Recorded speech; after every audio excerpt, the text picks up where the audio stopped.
चुनारी ले ला माई के लाली लाली कि चला धानी हाली हाली कि लाली चुनारी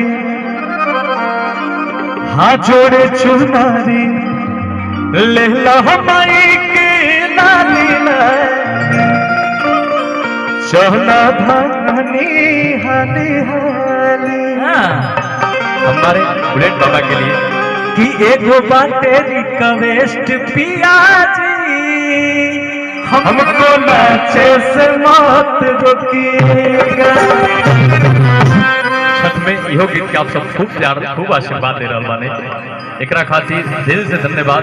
अच्छा एगो और गीत बोले रहनी जा जोना के आप सब खूब प्यार दिलो आज से 2 साल पहले। अरे कि भोला तोहर में हर घाटे आइल बिया आज रख देवे में जाहू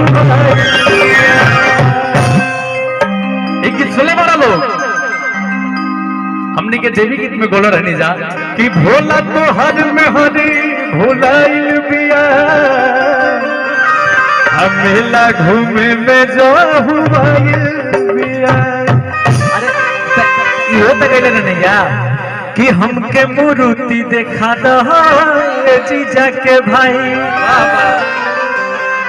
कि हमके बाइक पे चढ़ा दो जीजा के भाई। और यही गीत के छठ में आप सब खूब प्यार देने बहुत ही अच्छा लागल, सौभाग्यशाली बने जाने के।